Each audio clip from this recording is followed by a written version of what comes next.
Olá, olá, amigos e amigas. 2020, né? Tá fácil não. Aqui, se vocês estão me vendo aqui é porque vocês estão igual eu, um sobrevivente. Complicado, né? Lembro muito bem, 12 de março desse ano, eu lá no Centro Cultural, pronto para uma montagem. O espetáculo era A Bela Adormecida, do nosso querido Giramundo. Salve Giramundo, Belo Horizonte. Saudade de vocês, vontade de terminar o que a gente começou. Era 12 de março, estávamos lá pronto já para estrear o espetáculo e de repente acontece o lockdown, o presidente manda tudo parar, estava tudo montadinho em casa já almoçando, o espetáculo ia estrear às 17 horas, a produção me liga, Luciano, ó, dá não, o presidente mandou a gente parar aqui e pode ficar na sua casa mesmo e vamos evitar aglomeração. Aí eu pensei, né, caramba, o que é aglomeração? Era tudo que eu precisava na minha vida para ganhar meu dinheiro. Aí estamos aqui. Meu nome é Luciano Soares, nos bastidores sou também conhecido como Barosca. Em alguns outros lugares aqui, devido ao avanço da idade, também sou o Tilu. Fiquem à vontade para me chamar do que vocês mais se apetecem, olha a palavra que eu descobri. E estamos aqui junto, vamos lá, chama essa vinheta aí, Hot Plau! Pode. 100 quilos. 100 quilos de contrapeso. Cada representante é um peso. À medida que eles colocam o peso, eles vão falar também, coloquei 2 ali, eu não sei que eu tenho que contrapesar. Entendeu? E é isso aí. A gente Isso aí não é nem pra gravação, mas... salve Hot Oreia, eu tive que encaixar esses caras no meu clipe, sou muito fã, salve BH. Gente, eu sou contra a regra, sou agente cultural aqui no Vale do Aço, tenho 11 anos de profissão, contra a regra é apenas uma das minhas funções, né? Também participo aqui do setor como produtor cultural, como assistente de produção, executo trilhas, enfim, sou um ratinho de bastidores de espetáculos e eventos. Então agora eu vou chamar o nosso querido professor Sávio Tasso para falar um pouquinho de como começou o teatro, como começou as funções de contra-regra, para a gente depois bater esse papo gostoso aqui. Vamos lá, chama Sávio! Porque pro teatro vocês são tudo, a própria linguagem do teatro é a linguagem da contra-regragem, né? Se a gente for ver aí o nascimento do teatro grego, como é que nasce o teatro grego? Todo mundo sabe essa história, né? Nasce com as festas sagradas para o deus Baco, o deus Dionísio, né? Que é uma festa religiosa da antiguidade grega, e de repente no meio dessa festa uma pessoa pega as uvas e constrói uma máscara e naquele momento ele seculariza a festa, ele transforma a festa numa festa profana ao representar o deus Dionísio, como se ele assumisse naquele momento o papel do rei Dionísio. Esse é o ato inaugural do teatro. Então nós temos o quê? Uma pessoa que é um ator, mas antes de ser ator ele está fazendo a contra-regagem, que é justamente a grande mágica do teatro. Quem na verdade é o mágico que rompe com a barreira entre realidade e ficção, entre história e realmente uma mentira, é esse contra-regra que depois vira ator. O ator é parte dessa mágica. Então, no momento que ele faz isso, ele também rompe com a dualidade sagrado e profano. O momento da mágica do teatro, ou seja, o momento da cena teatral, é o momento que você dá instrumentos para alguém realizar essa grande transformação, ou seja, suspender a realidade para que a gente viva uma outra realidade, uma realidade que combina elementos realmente concretos da realidade de fato com elementos oníricos, elementos ficcionais, elementos do mundo dos sonhos. Isso é o teatro e não se faz isso sem a contra-regragem. Talvez com certeza é o elemento central daquilo que nós chamamos de teatro. Evidentemente que ali, no seu nascedor, nesse ato, né, de nascimento, desse parto, né, do teatro ocidental, grego, você tem esse contra-regra que ele mesmo é o ator. Isso vai sendo desenvolvido ao longo de toda a história, da Idade Média e mais recentemente também, porque os atores se misturam também a esse profissional. O ator amador vai ser ao mesmo tempo esse contra-regra. Lógico, na sociedade capitalista, mas onde há uma fragmentação, uma especialização das funções, em razão de você viver numa sociedade de massas, da alta exigência e de você ter um público maior, lógico que vão ter o que vocês são hoje, né? Aqueles contra-regras profissionais específicos para realizar aquela tarefa específica de instrumentalizar, de dar os instrumentos, de poder apoiar a atuação, né? Vocês têm esse trabalho hoje altamente especializado, principalmente nos grandes centros. Lógico, o teatro do interior, o teatro que ainda é mambembe, esse teatro mais amador, ele também continua confundindo aí os papéis, os atores continuam sendo também os contra-regras. Mas nos grandes centros, onde o teatro é parte da indústria do entretenimento, você tem a especialização dos contra-regras e você tem o trabalho de atuação. É isso aí, valeu professor, grande Sávio Tasso, foi meu professor na faculdade, 2 semestres com ele lá, maravilhoso, explanou muito bem para nós aí como foi o início, né, do trabalho do teatro, como que a gente veio chegando nesse mundo até hoje. Eu me identifico muito com o que ele falou, porque eu sou exatamente esse contra-regra, esse técnico de bastidor, mambembe. Eu exatamente não tenho especificação em nada exatamente no teatro, só que ajo em todos os setores ali, sou contra-regra, faço execução de áudio, de trilha, né, nos espetáculos, também faço pré-produções, assistência, pesquisa, então a gente vai ali se debruçando sobre cada trabalho de uma forma mambembe mesmo, né, igual o professor explanou bem. Mas enfim, gente, estamos aqui agora e sem mais delongas eu quero apresentar aqui para vocês os meus companheiros que vai tocar esse caldinho junto comigo aqui, beleza? Aqui é o Otaviano Mendes, esse é Morrison Deoli com vocês aqui. Tata, me fala aí, apresenta pra galera quem é você, me conta um pouco quem é o Otaviano Mendes, que eu conheço há muito tempo. Olá, Graxa, salve Graxa. Eu sou técnico desde 2002, trabalho aqui no Teatro do Centro Cultural de Minas, desenvolvo esse trabalho com muita satisfação, um trabalho que gosto muito. E O que você fazia antes mesmo? Antes de ir para lá, você estava onde? eu saí de uma cimenteira, que é uma fábrica de cimento, e eu era eletricista lá.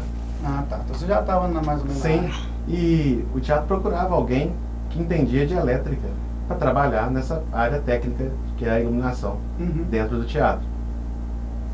Então, para mim foi uma experiência muito boa. Tive a sorte de entrar para o grupo e ali fui desenvolvendo e estou até hoje Como iluminador. como técnico de palco, exercendo a função de iluminador. Ok. E você, Morrison? Você é o dinossauro aqui da nossa região. Esse já aqui é começa a me dinossauro. chamar de velho, já desde o início. O bom é isso, né? Amigo é pra isso. Então, salve a graxa aí. Vamos falar um pouquinho da minha história aqui. A minha história é um pouco inusitada, engraçada, sei lá. Eu acho que cada um vai fazer uma leitura. Mas eu comecei um pouco velho, assim, profissionalmente, porque eu fazia teatro na igreja, então lá na igreja a gente fazia peças, né, de teatro, montava refletor, a gente criava os nossos refletores, não tinha recurso, não tinha gelatina, era tudo celofane, até a gente conseguir entender o que era uma gelatina que a gente comprou e tal. Aí eu já tinha mais de 20 anos, fui fazer a escola de iniciação teatral na escola de Patinga, né, que tinha na época o professor Zé Lopes, saudoso Zé Lopes, e lá foi onde que eu me encontrei realmente, assim, da forma profissional, porque eu já tinha muita experiência, né? Eu tinha 22, 23 anos na época, então eu já tinha uma experiência profissional, mas não tinha experiência realmente de teatro, de iluminação.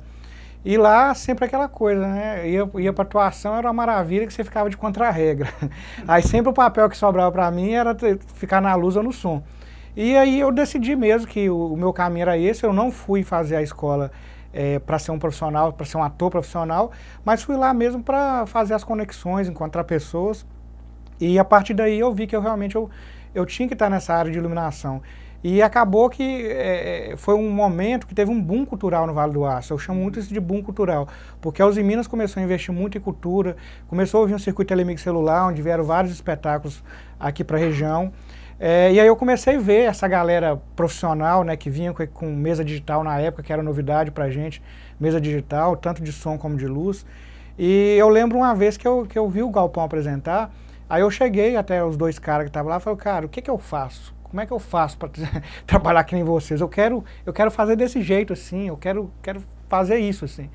E eu já era velho, não era nenhum menino, né, porque hoje a pessoa começa bem mais novo.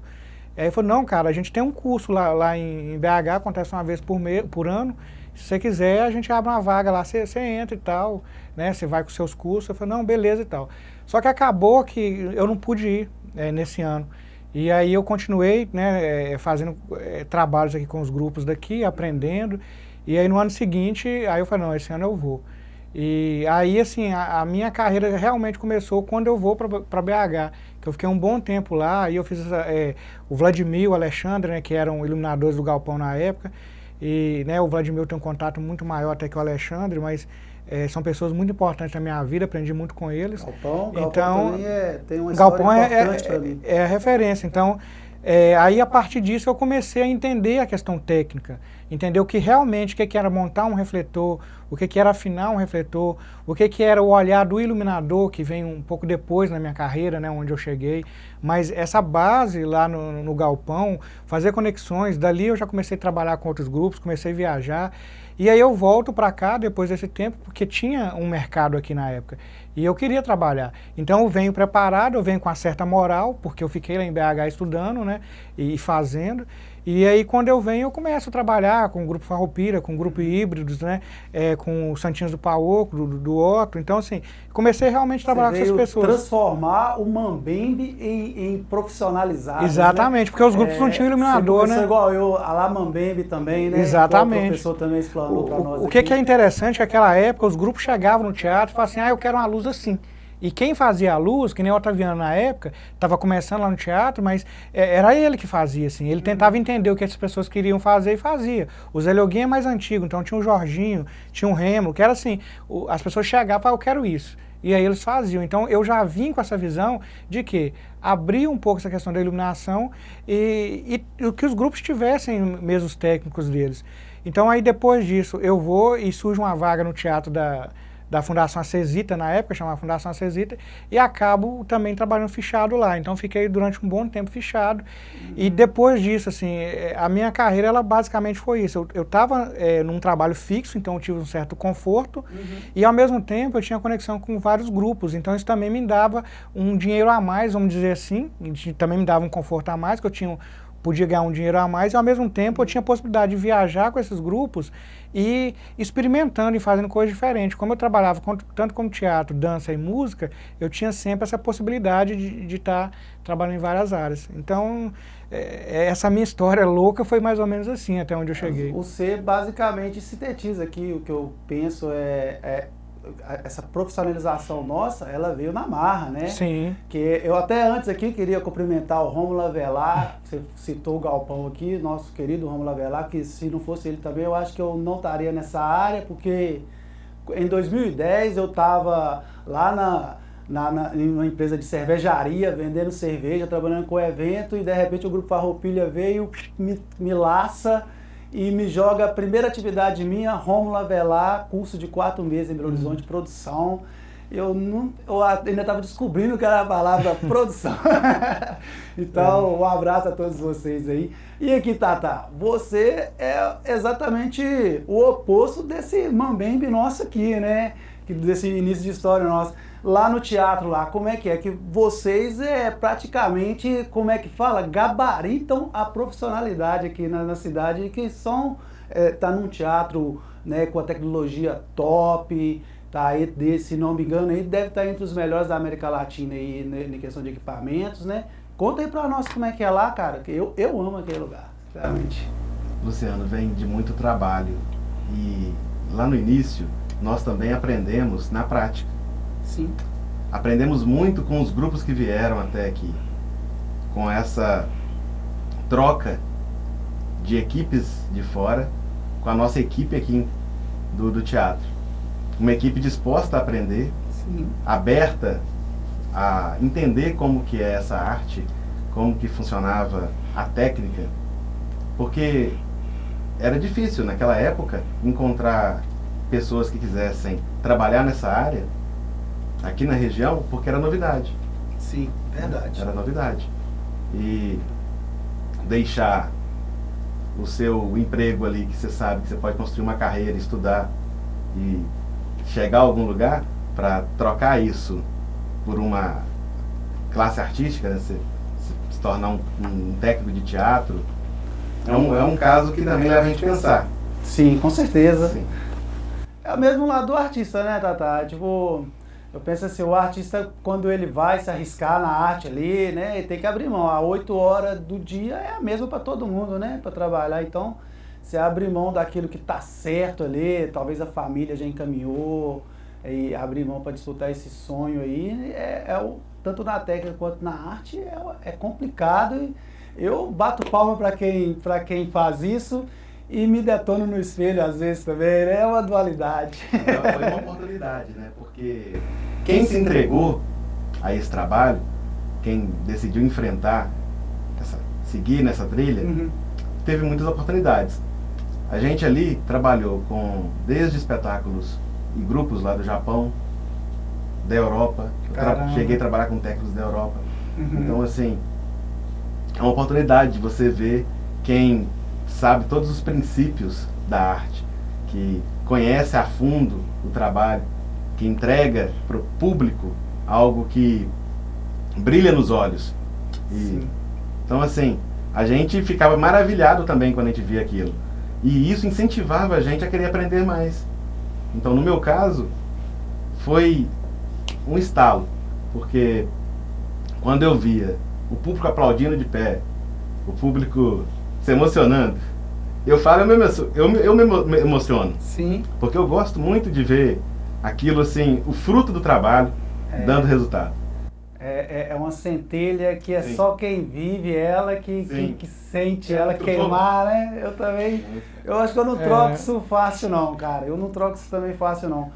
Ô Morrison, e você, eu sei que você tem um trabalho já longo, inclusive o Tatá. Gente, Tatá é nos bastidores, tá bom? É o nosso querido Otaviano, é o nosso Tatá. Ô Morrison, você vem com a Seminaluz há bastante tempo. Eu mesmo já prestei serviço à Seminaluz, já estivemos juntos em eventos onde a Seminaluz, mesmo eu não estando, né, diretamente com a Seminaluz, ela que tutelava o trabalho lá. E eu queria que você me falasse um pouco sobre isso. É interessante quando o Otaviano levanta esse assunto e você também, essa questão de escolha, né? Às vezes a pessoa ela precisa escolher, eu vou estar numa área muito diferente, né? Então, assim, quando começou o teatro, realmente não tinha profissional, não tinha ninguém gabaritado para estar no teatro. Diferente de uma capital. A capital já tem muita gente para trabalhar, porque a demanda ela é maior. E quando eu começo o meu trabalho, o que eu mais queria era informação. Eu queria informação. E lá nessa época não tinha internet, não tinha um celular que era um computador, não tinha nada disso. Então eu buscava informação e formação ao mesmo tempo. Eu queria ser melhor, eu queria aprender. E não tinha escola, não tinha curso, não tinha nada. Então o que eu tive que fazer? Eu tive que criar isso. Basicamente o Seminaluz ele fez isso. A gente começou a trazer curso, trazer oficina, trazer palestra. E a gente começou a criar bolsa de estudo. Depois a gente conseguiu publicar livro. Então a gente foi fazendo um monte de coisa que não tinha na nossa área. Não tinha, as pessoas não tinham acesso, então a gente começou a fazer aqui. Então o Seminaluz ele é um grande projeto, eu acredito que é o maior do Brasil, até porque eu não conheço nenhum outro, a gente já tentou buscar, mas a gente não conhece, mas é o maior projeto do Brasil, porque ele não é uma coisa só. Você vai ver projetos lá em São Paulo que ele é formação, ele forma técnico, outro forma iluminador. O Seminaluz ele traz uma possibilidade muito grande de você dialogar com a pessoa lá do Teatro da Vertigem, né? O Guilherme Bonfante esteve aqui 2 vezes, a gente teve essa oportunidade de ter essa troca com ele. Então, assim, são várias pessoas que vieram para a gente poder fazer essa troca. Então, nós também já fomos, né? Fomos para o Rio de Janeiro, fomos para São Paulo, Florianópolis. Então, a gente tanto traz as pessoas para cá, como a gente vai até as cidades também para buscar conhecimento. Então, essa minha necessidade de aprender fez com que eu quisesse também trazer oportunidade para as pessoas, porque à medida que a gente traz algo, né, que vai ser bom para mim, acaba sendo para todo mundo. Então, a gente buscou muito isso com o projeto, fortalecer algo aqui no Vale do Aço que não tinha, que era informação e formação. que era muito difícil, o acesso realmente estava com as pessoas. É difícil de hoje, que nem hoje você está no YouTube, você tem 1000 vídeos lá sobre grande MA, por exemplo, que é uma mesa de luz. Você tem 1000 vídeos sobre aquele assunto. Antigamente você não achava um. Hoje, qualquer dúvida que eu tiver, eu consigo ligar aqui para várias pessoas que conseguem na mesma hora me falar, faz isso aqui, faz aquilo ali. Antigamente, moça, não tinha. Antigamente, era assim, eu acho. Você fazia algo pro espetáculo acontecer, cruzava o dedo, aquilo dava certo, aí vinha alguém e falava assim, pô, você é profissional mesmo, hein? Aí a gente saía de lá. Sou profissional. E aí o mundo vai girando, né? Eu sou muito grato, Luciano, ao Morrison e ao Semina Luz. Sim. Porque eu também pude participar dessa experiência. Foi quando? Eu fui bolsista no Semina Luz. Isso foi que ano? 2012, não foi, Morrison? Sim. 2012. O Morrison me deu um presente. Ele me propôs para mim criar a iluminação de um espetáculo, que eu criasse a iluminação de um espetáculo, mas que essa luz dirigisse o espetáculo. Então eu convidei, na época, um bailarino excelente, ex-bailarino do Grupo Corpo, Peter Lavrati. Sim. O cara do coração muito grande, me ajudou muito. Ele topou, entrou com parceria nesse projeto. E eu criava a luz num 3D, no computador, e ali eu mandava para ele as possibilidades do que eu estava pensando. E nessa coisa da luz ter essa possibilidade que a gente tem com a luz de buscar os ângulos, de direcionar a visão do público no palco. Então assim, a gente pôde experimentar muito. Eu fui orientado pelo iluminador Leonardo Pavanello, e com isso eu aprendi muito, porque logo ele já me passou para ler sobre a história da arte, sobre a história do teatro, e ali nas pesquisas eu fui buscando maneiras de surpreender o público, e ali eu exercitei. Eu fui cenógrafo, criei o cenário, fui o iluminador porque criei a luz. Várias e várias profissões ao mesmo tempo, né? Funções ao mesmo tempo. Sim. E ali a gente viajou num mundo mágico, que foi um trabalho muito bem querido, que emocionou. As pessoas deram um feedback muito bom. Sim. E eu gostei, porque ali eu cresci muito como iluminador. Eu já ouvi que o Otaviano é o melhor iluminador do Brasil, de 2 iluminadores importantíssimos nacionalmente. Eu não vou citar eles para não pagar cachê, mas eu não vou citar eles para não pagar cachê, mas o Otaviano já ganhou 2 medalhas no meu campeonato aqui de melhor iluminador. Aqui, gente, mas assim, só botando um pouco pro público aqui, eu tô com 2 iluminadores, porque eu fiz questão deles estarem aqui, que são pessoas que participaram da minha história. Mas o mundo da técnica não é só de iluminação, né, gente? Então, vamos tentar listar aqui quem são a técnica, quem são as pessoas da técnica.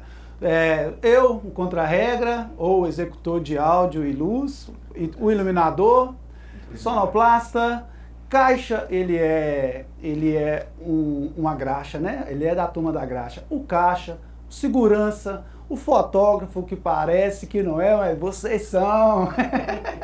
Eu gosto de brincar com os fotógrafos, porque tenho vários amigos aqui na fotografia e eu gosto de zoar eles, que eles são a graxa refinada. Mas estamos aí. Mais o quê? O que vocês lembram que pode ser chamado graxa? O assistente? Camareira, maquiador. Camareiro, maquiador. Figurinista.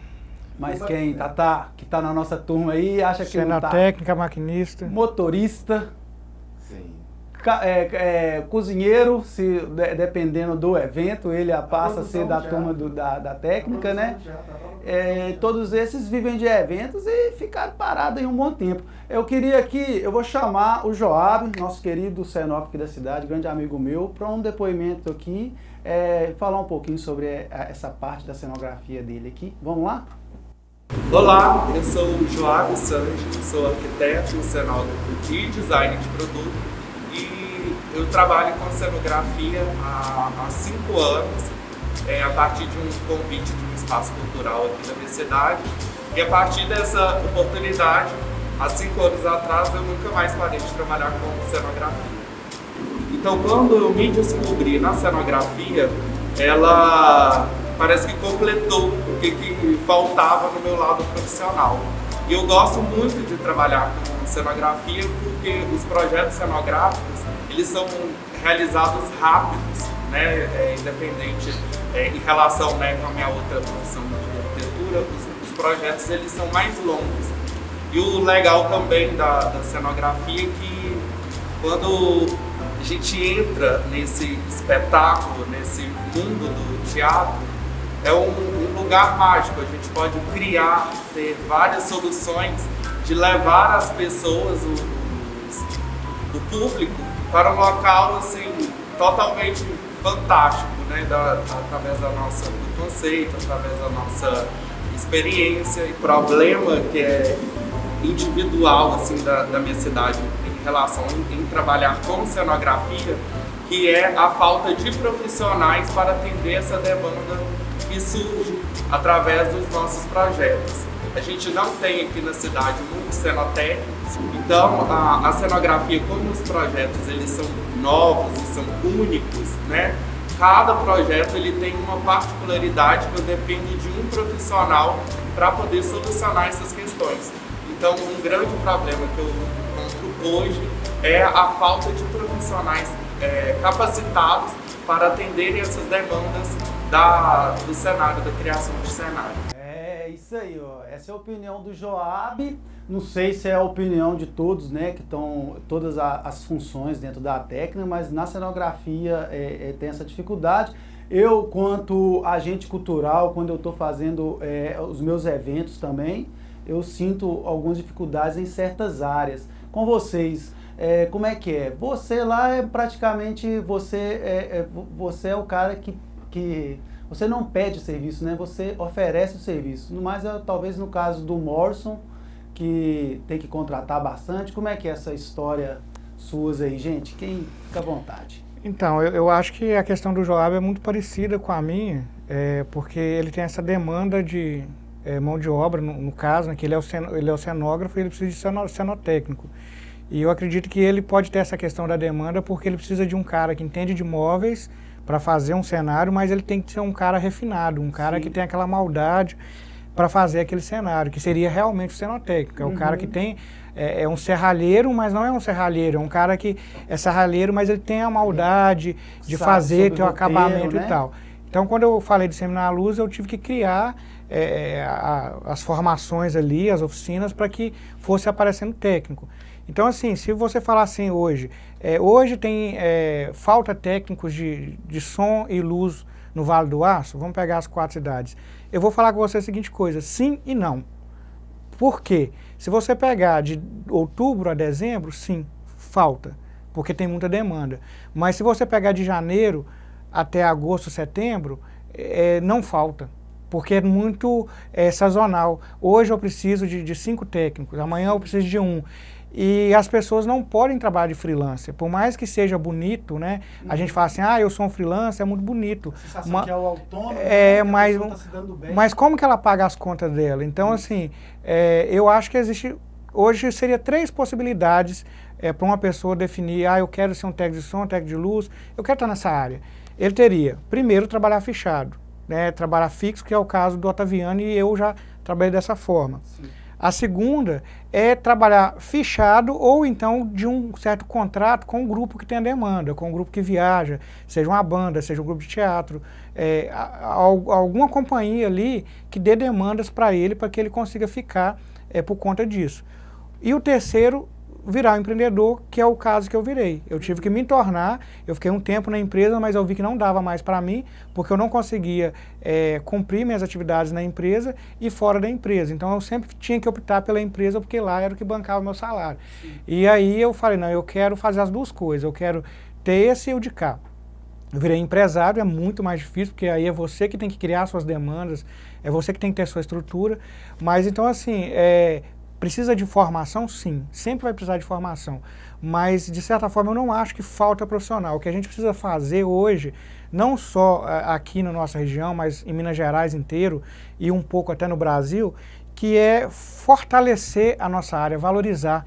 A pessoa precisa ter orgulho de falar assim, eu sou um técnico de som, eu sou um técnico de luz, eu sou um iluminador. A pessoa precisa virar e falar assim, eu ganho 3 salários para fazer isso, sabe? Não assim, eu ganho R$500 hoje, 200 amanhã. Então eu acredito que a gente precisa fortalecer essa área para que quando eu como empresário vou lá vender meu serviço, eu vou lá vender uma iluminação, um som, eu vou lá fazer um evento, eu preciso de vender. Quando eu vou dar o valor, o contratante não fala assim, tá caro. O contratante precisa entender que eu tenho funcionários que são fichados, que são carteira assinada, que é a minha realidade hoje. Hoje eu tenho funcionários fixos. Então, assim, para eu poder pagar esses funcionários que têm que alimentar a família deles, eu preciso cobrar um preço diferenciado no mercado. Porque se eu cobrar o mesmo preço que a pessoa que contrata freelancer cobra, eu não vou conseguir pagar minha mão de obra e não vou conseguir atender o meu cliente.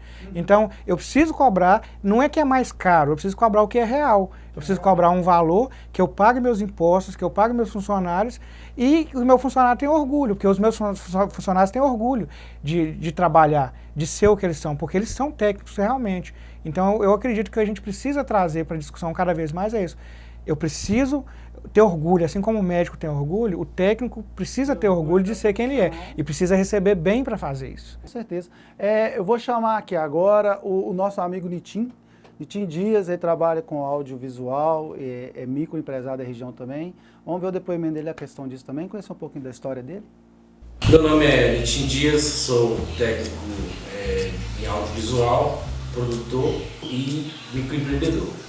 Comecei a trabalhar com evento em 2000, passagens curtas em algumas empresas, bandas, e em seguida uma empresa de baile, né, de casamento, que é a Sax Companhia. Posteriormente, 8 meses eu fui pro teatro. É muito prazeroso você ir trabalhar num evento, poder realizar o desejo do cliente, realizar o sonho do cliente, e concluir isso de forma excepcional é maravilhoso, assim, receber o elogio do cliente. Não existe coisa melhor no mundo. As coisas começaram a ficar complicadas para todo mundo. Eu tive um monte de evento cancelado, uns adiados na expectativa e na esperança de um dia melhor, mas não teve jeito mesmo, teve que parar, teve que frear. Foi necessário todas essas medidas de parar, de rever os protocolos, eu achei fabuloso. Eu, do meu ponto de vista, tinha que ser mais rígido, né? Pós-pandemia, essa questão esse tempo que eu fiquei parado em si, eu não consegui fazer muita coisa, né? Porque o nosso ramo é muito trabalho, porque a gente depende do sistema funcionando e o sistema ficou parado, as empresas ficaram paradas, os órgãos públicos ficou parados.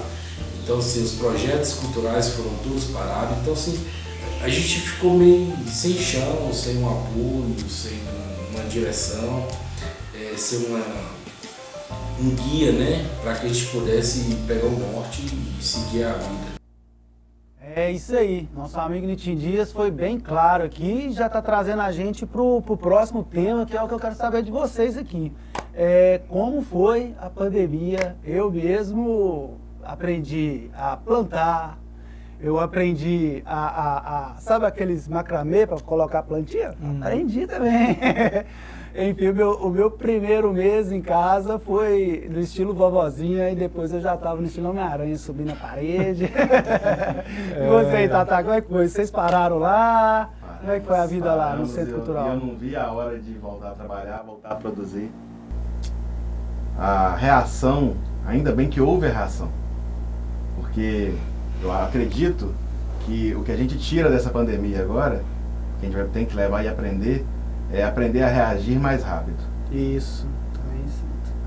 Porque assim que começaram as lives, a gente viu que tinha jeito.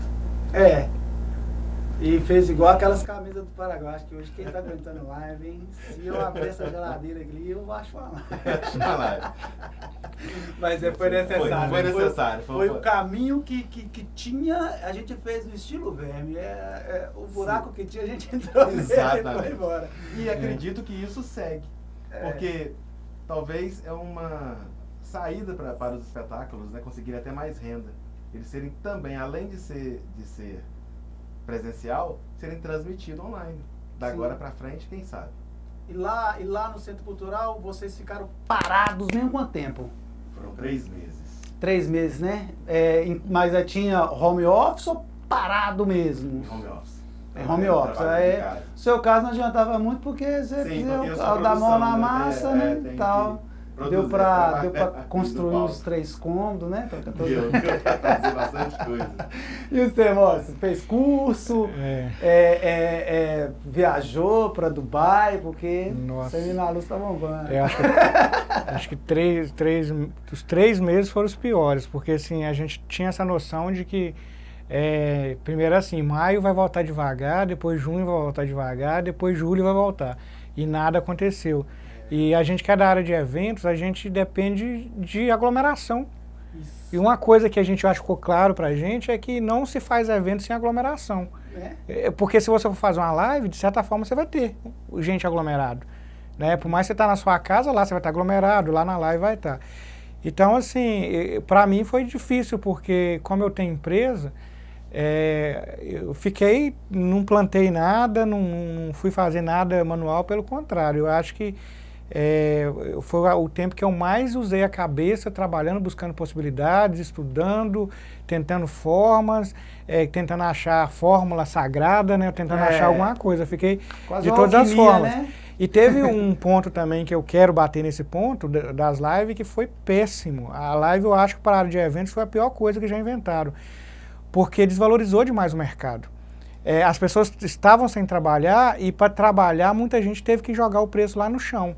Então, assim, eu não vejo nada de benéfico que essas lives ficaram, a não ser do Gustavo Lima, né? A não ser a live do Gustavo Lima, que tinha R$1 milhão.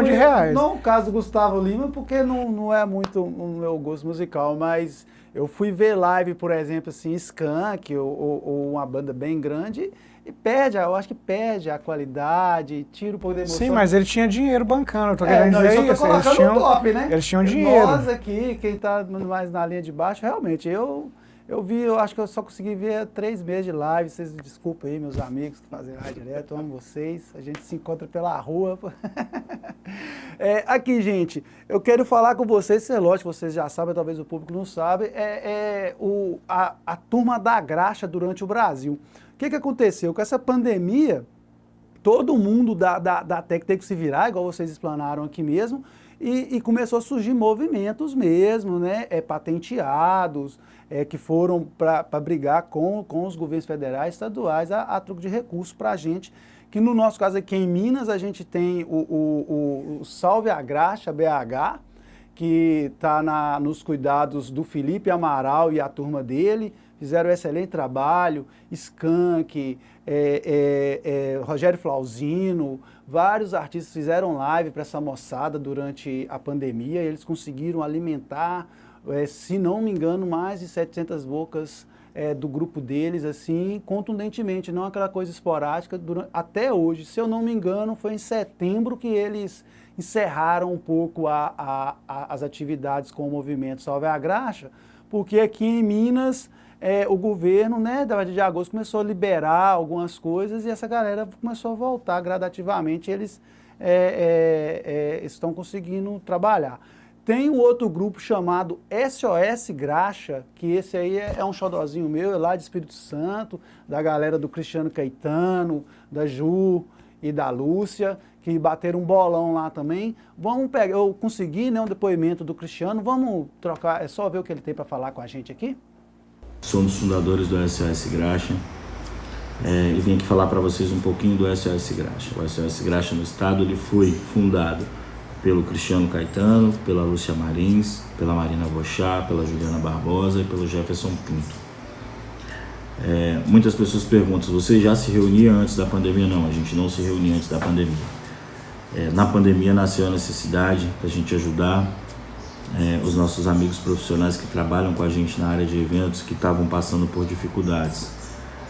inclusive faltando o próprio alimento para dentro das suas casas.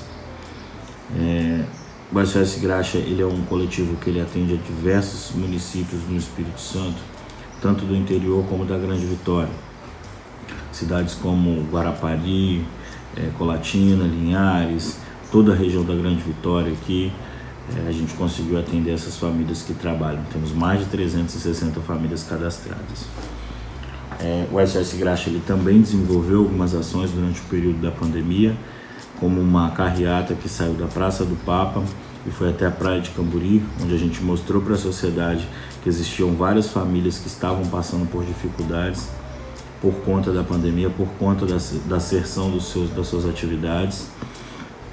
Nós também desenvolvemos algumas lives a fim de arrecadar alimentos e para ser doado para essas famílias. Fizemos também algumas ações de drive-tour, onde a pessoa passava e deixava seu alimento em alguns pontos específicos, a fim de que a gente conseguisse arrecadar o maior número de alimento para ser doado. A gente se reúne pela internet, pelos canais, pelo grupo de WhatsApp que a gente tem, onde a gente desenvolve as nossas ações. Firma! Isso aí, Cristiano, obrigado. Aproveitando que eu aqui estou falando com a galera do Espírito Santo, salve Miqueias, salve AB, grandes artistas grafiteiros, tivemos um projeto esse ano juntos aí, arrasaram. Tomara que vocês estejam bem aí nessa pandemia, galera. E aí, Tata, me conta aí, cara, o que você acha sobre esses movimentos? Você já ouviu falar sobre esse movimento nosso? Você é um cara que está com a empregabilidade tranquila, talvez você nem ouviu falar, você já ouviu falar da Turma da Graxa, dos movimentos? Ouvi, tem muitos amigos envolvidos. É mesmo? Sim. Conta pra nós, hein? E eu acredito que realmente tem que se tornar um projeto para a vida toda agora. Porque é uma área difícil, né?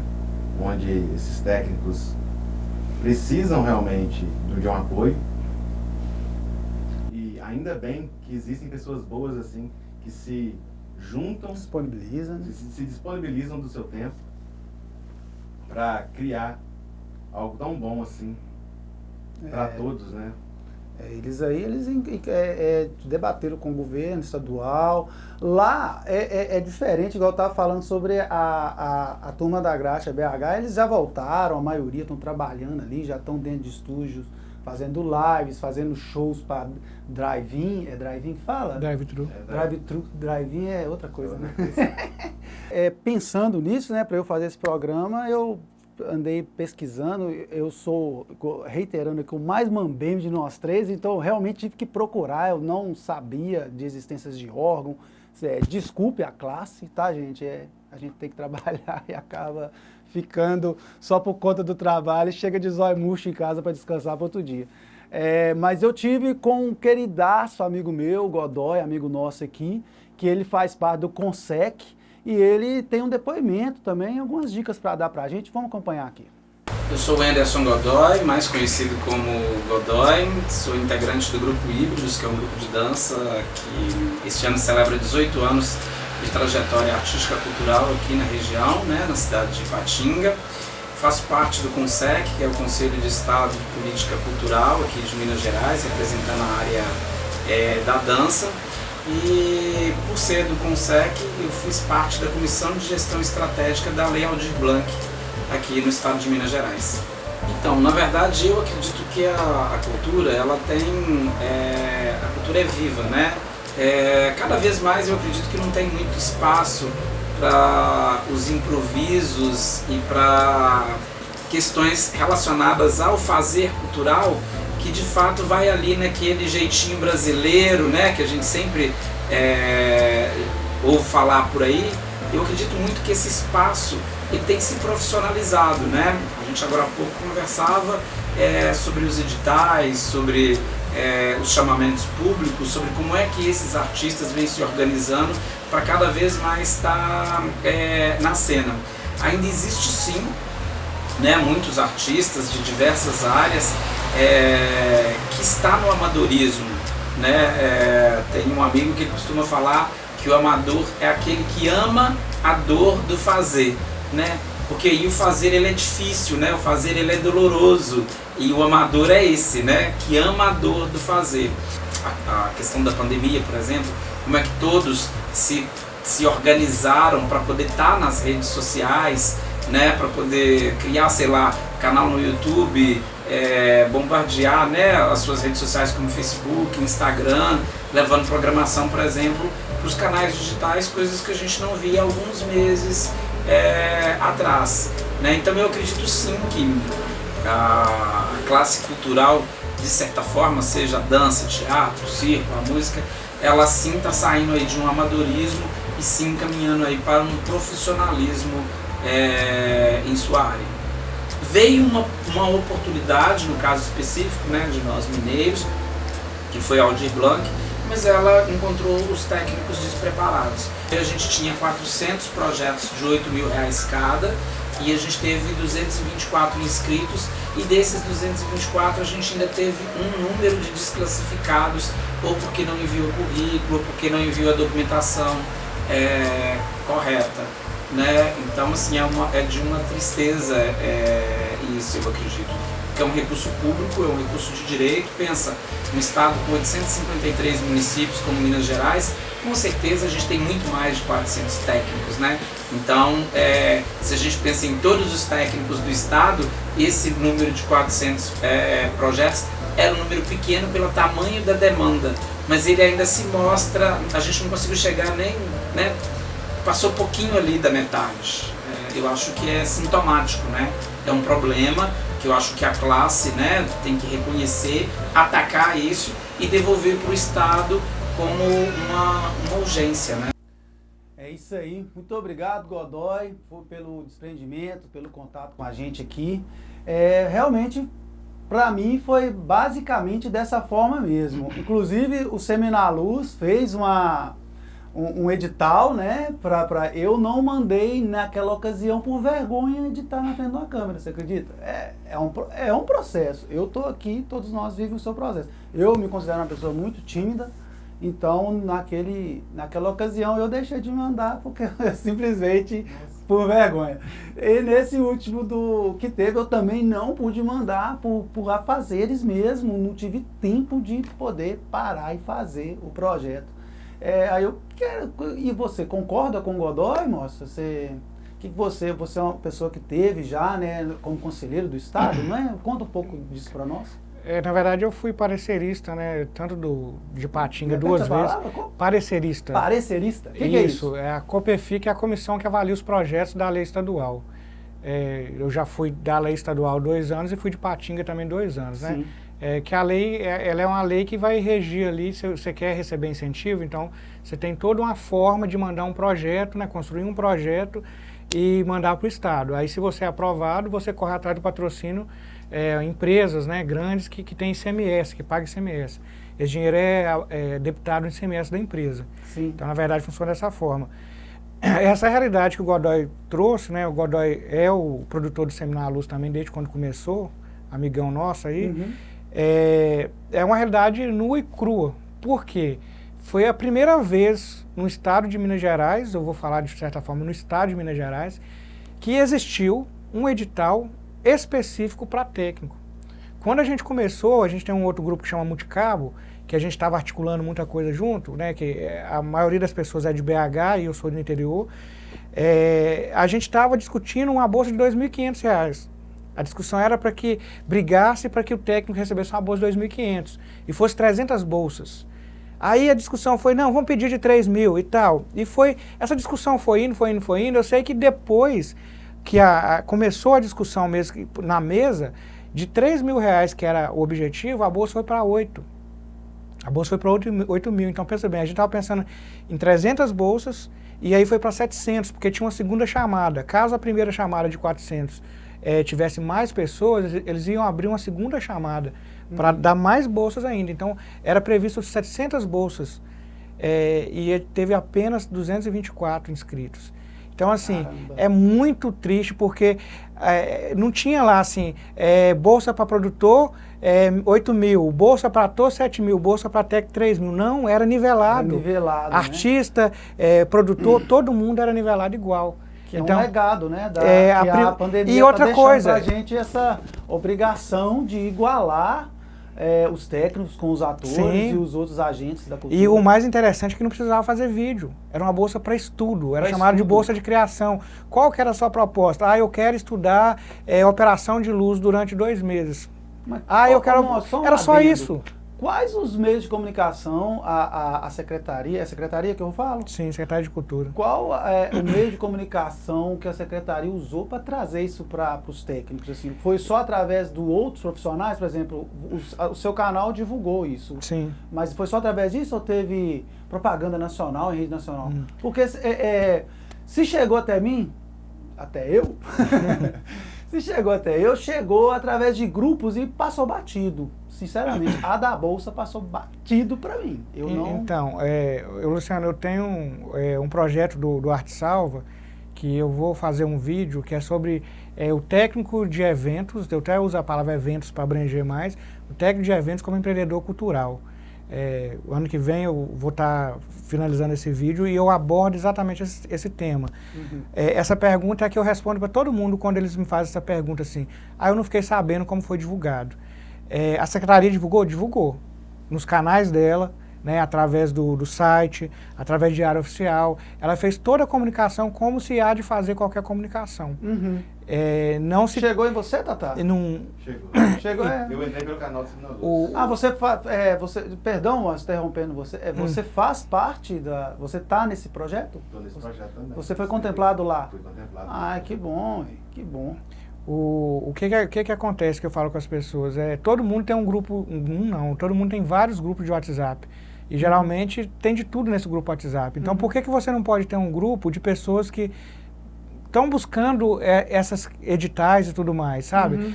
Você segue lá um artista famoso. Por que você não segue a Secretaria de Cultura? Sim. Então, na verdade, isso quando eu estava na faculdade, eu tinha uma professora de Direito que ela falou uma coisa que eu não esqueço nunca. A lei não é para os que dormem. Então, se você quer alguma coisa, é você que tem que correr atrás. Ela é inerte, né? É o princípio ela é para todo mundo. Justiça, né? Ela é para todo mundo. Então, se eu quero ser beneficiado, é eu que tenho que buscar informação. Não é o Estado que tem que ficar correndo atrás de me informar. Ele vai fazer a parte dele. Agora cabe a cada um. E uma outra coisa também que eu aprendi, eu deixo para todas as pessoas que estão lá, gente, ninguém tem que saber fazer projeto. Ninguém é obrigado a saber fazer projeto. Agora você precisa saber que existem pessoas que sabem fazer. Sim. É o caso do Otaviano, por exemplo, né? Eu geralmente faço o projeto do Otaviano, ele tem a ideia e tal, mas eu faço para ele. Porque eu lidou melhor com essa área, entendeu? Eu sei mais fazer com essa área. Então tem vários amigos que eu gosto, eu coloco à disposição para fazer, para todos os amigos que eu estou ali, ele quer, eu faço. Então assim, o que a gente precisa muitas vezes é estar perto dessas pessoas. Quando para pensar nesse aspecto, eu fico com medo do agente cultural que lida com a burocracia do projeto, ele se tornar mais um despachante. Um agente que, não o próprio agente, um sistema que ao invés de abrir, ele filtra para poucos manusear. É igual um sistema que a gente, isso é tradicional no Brasil aqui, não sei se no mundo é assim, é os despachantes de carro, que é um trâmite que você poderia fazer ele pela internet, mas a burocracia vai gerando tanta burocracia ali em torno daquilo que você prefere ir lá pagar 150, 200 reais para um cara poder agilizar isso para você. Que você pode tentar fazer e você não consegue. Parece que tem uma mágica ali que só quem vai receber é 10% normalmente, né? Que quem escreve um projeto recebe. Então, o que você acha sobre isso de ao invés também? Que eu sei que isso é a saída, porque a gente tem que lidar com a realidade. Eu sou um cara pragmático, mas por que a gente também não pensa em simplificar isso? Porque eu para captar R$4.000, que é o valor destinado para esse projeto que eu estou executando aqui agora com vocês, eu tenho a mesma burocracia praticamente de quem está pleiteando 1,5 milhão, 5 milhões, entendeu? Então, qual que é a grande questão? Primeiro é o seguinte, questão de agente despachante. Sempre vai existir a seguinte questão. Por exemplo, hoje, vou dar o exemplo de hoje, eu sei pintar. Eu comecei minha carreira antes de estar nessa área, eu fui pintor, eu fui pedreiro, eu tenho todas essas habilidades aí, eu sei fazer. Mas hoje mesmo eu fiquei trabalhando em casa para um pintor fazer uma pintura lá na minha casa. eu não tenho tempo mais para pintar, entendeu? Então, eu prefiro pagar alguém para pintar para mim. Porque no momento que eu estava lá pintando, eu tive que ficar dentro de casa, mas estava trabalhando no escritório em casa, eu estava desenvolvendo outros trabalhos. Então, eu penso o seguinte, você sabe tocar violão? Então vai tocar violão. Você sabe trabalhar com câmera? Vai trabalhar com câmera. Então eu acho que cada um precisa buscar fazer o que ele sabe fazer. Ninguém precisa ficar fazendo 10 coisas ao mesmo tempo, entendeu? Eu acho que a gente tem que buscar fazer o melhor que a gente sabe fazer. E aquilo que eu não domino, eu passo para outro. E o caso da pintura que eu estou dando um exemplo é muito claro. Eu não sei fazer projeto. Tá, você não sabe fazer projeto, mas tem quem sabe. Então passa para quem sabe. Não, eu quero aprender. Beleza. Então busca conhecimento e vai fazer os projetos. Mas não dá para você ficar falando que não teve oportunidade. Então, a burocracia, ela é o seguinte, ela sempre vai ser a mesma para você ganhar R$1 ou R$1.000, para o governo vai ser a mesma, porque a responsabilidade é a mesma, os papéis são os mesmos. No caso da Aldir Blanc, foi muito simplificado, mas o simplificado também não é tão simples, porque tem processo, é documento, você tem que anexar, aí tem a idade, 2 anos de comprovante e tal. É muita coisa, muita gente foi desclassificado. Agora, assim, cabe a gente acabar com essa burocracia? Não. Infelizmente, não. Cabe a gente seguir a burocracia. Ou otimizar ela. Né? Entendeu? Agora, imagine bem, você gosta... Que já é uma otimização as plataformas. Sim. Né? Antes você mandava... Era tudo papel. Tudo muito mais complicado que agora, que é uma plataforma que você acessa... É muito mais fácil. Isso aí é uma coisa que 2 anos de pra cá, né? Por aí. Agora deixa eu te dar um exemplo. Vamos imaginar que você, eu não sei qual que é o seu estilo, mas vamos imaginar que você é roqueiro, você gosta de rock pesado. Aí alguém vai e te chama, um amigo seu te chama para ir lá num pagode. Aí você vai para agradar o amigo, só que você fica lá todo incomodado porque tá tocando pagode, você gosta de rock. Entendeu? Então assim, o que eu tô querendo dizer? Você tem que ir conforme a música. Então você não vai. Se você foi no pagode, você vai ter que ouvir o pagode, você vai ter que conversar com todo mundo e tal. Então, se você quer entrar no meio cultural, você quer ter projeto aprovado, você vai ter que lidar com o sistema. Não quer dizer que você tem que aceitar da forma que é. Através de reuniões, né, existiu essa comissão que facilitou muita coisa. Então, assim, você vai construindo, se chama política pública. Mas não adianta eu criticar o sistema e não tentar me adequar a ele. É melhor eu me adequar a ele e com o tempo moldando de que eu só ficar criticando o sistema. Então, infelizmente, é isso. A gente precisa. Você quer? É desse jeito. Se você não quer, ou o outro vai pegar ou então o dinheiro vai sobrar. Sim. Que é o que aconteceu. Contrata alguém, igual você falou no princípio, né? Você contratou o Morrison para esse daí também? Você vai fazer o que agora? Qual que é o seu projeto? A minha área é palestra de iluminação. Então, eu deixo a parte burocrática com o Morrison. Que é amizade, tá, gente? Só para deixar claro, isso aqui é amizade a partir de longos anos. Não existe. Eu desenvolvo o projeto. A galera da iluminação, eles se aglutinam de uma forma, tem um sindicato próprio. Sim. É verdade. Tô brincando. Mas aí vai ser executado agora? Já executou? Sim, não vai ser executado ainda. Que dia? Que dia que você entra pro estúdio? Ou não é estúdio? Não, esse não. Esse é uma palestra, não, né? Vou fazer um curso. Né? Vou fazer um curso e depois apresentar o que eu aprendi no curso. Entendi. Cara, o que eu sinto assim com a lei, com essa pandemia, que tudo que chegou aqui agora é o seguinte, eu sinto que eu era um cara que estava numa rua e passou cavalos selados, quem montou nele, montou. Quem não montou, endurece o joelho, firma a perna, porque se Deus quiser vai passar mais, né? Então, eu sinto isso, porque eu gosto que você falou mesmo, o edital veio, adequa, cara, e demorou muito do ato de falar, vamos ter um edital, vamos ter a grana. Foi um espaço longo até essa grana chegar. Então deu tempo todo mundo para quem acreditar. Hoje no Brasil é difícil de acreditar, mas eu acho que quem acreditou ali, ele só para você ter ideia, colheu, né? Em agosto eu fiz um grupo que tinha mais de 300 profissionais de eventos do Vale do Aço. Eu fui adicionando e falando, gente, vai adicionando. Esse grupo era só para eu passar informação. Eu tô assim, gente, vai vir a Lei Aldir Blanc, esteja preparado, vai abrir edital no estado, na sua cidade, esteja preparado. Então, eu desde ali, finalzinho de julho a agosto, eu já estava alertando as pessoas, porque eu sabia que ia acontecer. Muita gente não acreditou. Muita gente não acreditou. Eu, a princípio, eu não acreditei, porque não era comum, né? Sim. Não era comum, não tinha, igual você mesmo falou anteriormente, que foi o primeiro edital contemplando técnicos, né? Agora chegou a hora daquele puxãozinho de orelha da nossa querida presidente do SATED, a nossa querida Magdalena Rodrigues. Olá, eu sou Magdalena Rodrigues, eu sou atriz há 42 anos e estou presidente do Sindicato dos Artistas e Técnicos em Espetáculos de Diversões do Estado de Minas Gerais. É o SATED-MG. O SATED-MG tem a prerrogativa de representação trabalhista das categorias de artistas e técnicos no Estado de Minas Gerais. O SATED recebeu a carta sindical em novembro de 1985, portanto, no mês passado nós comemoramos 35 anos de funcionamento do SATED. E nós estamos já há bastante tempo numa luta bem difícil, que é promover o entendimento da necessidade de termos a nossa convenção coletiva assinada, de termos essa convenção coletiva funcionando, porque é assim que a gente regula as relações de trabalho, né? Nós temos tabelas, nós temos indicativos de mínimos do trabalho de cada um, mas acontece que é só no acordo coletivo firmado, entendido, tanto pela parte dos contratantes quanto dos contratados, é que a gente consegue regular essa relação de trabalho e fazer com que essa convenção coletiva funcione. Então, nesse período de pandemia, me perguntam como que isso afetou o nosso mercado de trabalho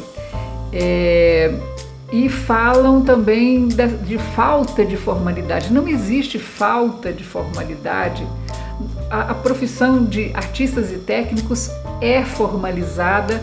Nós temos um quadro de funções com mais de 150 funções descritas, definidas, né? Que nós precisamos, inclusive, nos mobilizar, nos juntar, nos unirmos cada vez mais para a gente conseguir reformular, modernizar esse quadro anexo de funções de acordo com as novas tecnologias e com as novas funções que foram aparecendo ao longo desses 42 anos de regulamentação da profissão de artistas e técnicos. Eu só posso enxergar um caminho, é a aproximação do sindicato representativo da categoria. Talvez a gente possa fazer comissões regionais para discutir as características de cada região do estado, para que a gente consiga esse desenvolvimento tão necessário, tão aguardado, essa organização tão premente para que as categorias tenham condições de se desenvolver. Venha para o nosso sindicato. Salve, salve, Magdalena. Brigadíssimo, tá? Pela sua disponibilidade, pelo carinho comigo durante as nossas conversas. Eu quero ver com vocês. Vocês concordam com a Magdalena? 42 anos já que tem a formalização do setor. Eu não tenho DRT. Você tem DRT? Também não tem, você acredita? Ainda precisa ou não? Pra fechar lá precisa não? Ainda não. Mas eu pretendo providenciar a minha e acredito que a força do sindicato vai ser quando todos conseguir, né, ter essa carteira, essa organização. Você concorda, moço? Você que está mais engajado nesse setor? Então, quando eu comecei minha carreira, eu coloquei o objetivo de ter o DRT. Mas é uma questão pessoal, eu queria ter o DRT. Uhum. O DRT é um registro profissional. Todo mundo tem registro profissional, só que no caso o registro profissional como técnico, né? Hoje eu tenho como técnico de som, luz, contra-regra, iluminador, é um monte. Eu sei quando eu consegui comprovar... Você coleciona, pendura? Vários, está na minha carteira lá. Está na minha carteira. Só lá na minha carteira, lá, minhas comprovações lá. Mas assim, foi uma coisa mais pessoal, porque eu sabia que para nossa região, você ter um DRT não é que nem São Paulo. São Paulo, alguns lugares que você vai apresentar, você é obrigado. Para você apresentar na Rede Globo, qualquer artista ou técnico tem que ter o DRT. Então, em alguns estados, isso é mais normatizado, né? Uhum. Que tem as normas para isso. E eu acho que se isso acontecesse, ia fortalecer, assim como a Taviana falou, ia fortalecer, porque assim como um arquiteto, você não pode contratar um arquiteto que não tem o CREA, um engenheiro, né? Você tem as profissões ali que são regulamentadas realmente, então você não pode pegar um meia boca. Já na nossa área, todo mundo é meia boca. Se você for olhar de uma forma nessa linguagem, todo mundo é meia boca, porque você não tem realmente um órgão regulador. Você tem o SATED, né, que faz essa função, mas na prática ele não faz, porque ele está mais na capital. Né? Então não tem como o SATED lá da capital ter uma força aqui. Aí teria que o que ela falou, teria que ser mais regional. Mas que faz falta, né? Faz. Com certeza faz muita falta. Você tem alguma dica para a gente, como a gente conseguiria chegar nisso? Então, trazer essa força para o interior do sindicato? Eu acredito que teria que ser a partir de um movimento, né? Eu já comecei algumas vezes e não tive força, porque você precisa realmente, quem está de frente tem que ter muita força, porque a primeira pergunta quando você fala de SATED para a pessoa, a primeira pergunta é o seguinte: quanto que eu vou ganhar? Entendeu? O que isso vai beneficiar para mim? Então a pessoa ela precisa entender que o sindicato ele é uma representação. Então ele vai representar. Ele não vai fazer mágica nenhuma. Então, à medida que você tem uma representação, as coisas podem melhorar de uma forma legal. Você pode ter mais direitos para aposentar, por exemplo. Hoje, para uma pessoa que é da área cultural, que não tem carteira assinada, não tem tudo certinho, é muito difícil da pessoa aposentar. Já era difícil, né? Com a nova Previdência, então vai ser mais difícil. Mas agora o governo igualou isso para todo mundo, agora vai todo mundo aposentar com 112. Vai ser ótimo. Galera, eu quero agradecer vocês pela oportunidade que vocês me deram de estar aqui, trazendo suas experiências. A graxa e vamos que vamos. Eu agradeço demais pelo convite. Muito bom estar aqui. A gente aprende junto. É a partir de reuniões assim que talvez a gente encontre soluções para ajudar mais pessoas. Boto fé. Eu acho importante porque é a primeira vez que realmente a gente sai de trás das, né, não é nem das câmeras, que a gente não é dessa área, mas de trás da cortina mesmo, da coxia, porque nós somos os artistas invisíveis, né? A gente precisa não aparecer no espetáculo, porque quando a gente não aparece é porque foi bom. Se começa a dar microfonia, todo mundo lembra do tag de som. Se a luz não acendeu, lembra da pessoa de luz. Se caiu alguma coisa, lembra do contra-regra. Só aparece quando dá errado. A melhor forma do nosso trabalho ser bem feito é quando a gente é invisível. Quando é invisível. E a gente fica feliz com isso, porque as pessoas aplaudem de pé e a gente sabe que a gente está sendo aplaudido. É verdade. Então é isso. E a gente foi obrigado a vir para frente agora e mostrar o nosso trabalho. E tomara que continue, que a gente aprenda com isso. Vai dar certo sim, graças a Deus. Gente, brigadíssimo, tá? Fé em Deus, tamo junto. Sou capitão de areia, carne de baleia, Mowgli, criança selvagem. A gente ama e odeia e carrega na veia a vida que é uma passagem. Sou capitão de areia, carne de baleia, Mowgli, criança selvagem. A gente ama e odeia e carrega na veia a vida que é uma passagem. Agora que saiu o sol, deu pra ver onde a sombra chegou. Saiu o sol, deu pra ver onde a sombra chegou. Agora que saiu o sol, deu pra ver onde a sombra chegou. Saiu o sol, yeah, yeah.